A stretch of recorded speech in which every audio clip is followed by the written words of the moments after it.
l'épître aux Éphésiens, au verset 14, il y a 3 parties distinctes dans l'armure du chrétien. La vérité, la justice, la fermeté. La toute première préparation pour cette guerre est d'avoir votre entendement, votre intelligence remplie de vérité.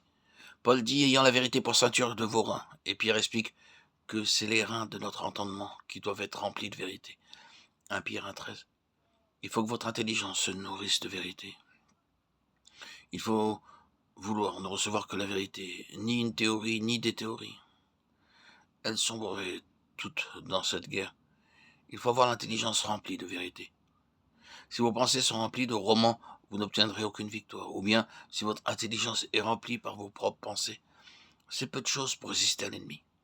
Mais si votre intelligence et votre mémoire sont pleins de vérité, alors quand l'ennemi vous attaquera, vous aurez une réponse toute prête à lui opposer par les paroles de l'Écriture. Et cela en un instant, car cette attaque soudaine ne vous donne souvent pas le temps d'ouvrir le livre.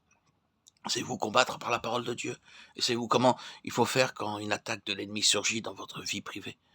Savez-vous combattre cette opposition si lourde qui descend quelquefois sur votre esprit? La combattre en esprit, en vous servant de la parole de Dieu? Savez-vous manier les textes de victoire tels que ceci, le Fils de Dieu, apparu pour détruire les œuvres du diable? 1 Jean 3,8.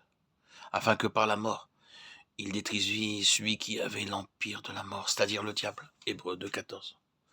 Ils l'ont vaincu par le sang de l'agneau et par la parole de leur témoignage.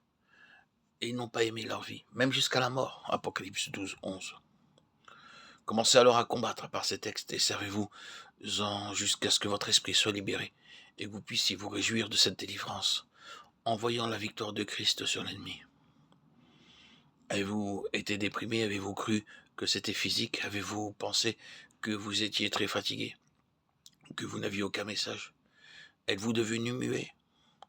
Quand vous avez rencontré des âmes affamées, vous n'avez rien eu à leur dire. Vous avez cru avoir attristé le Seigneur, ou bien quelqu'un est-il venu vous demander de l'aide et vous n'avez pas pu lui donner du réconfort? Ou bien encore, certaines personnes sont-elles venues vous raconter certains racontards en disant, savez-vous, ce qu'un tel, une telle a fait? Ah, vraiment. Et ainsi, on cause et on médit, et vous n'avez eu aucune puissance pour résister à l'ennemi, et pour éteindre, par une parole puissante et lumineuse, cet esprit de bavardage, ou ces attaques de dépression que vous avez eues. Il y a aussi les réunions intimes entre enfants de Dieu, où cet esprit de dépression, de ténèbres tombe sur les esprits, où on ne le refuse pas parce qu'on ne discerne pas l'activité de cette puissance de l'air autour de soi. Si vous êtes physiquement fatigué, ce n'est pas une raison pour que votre esprit soit lié.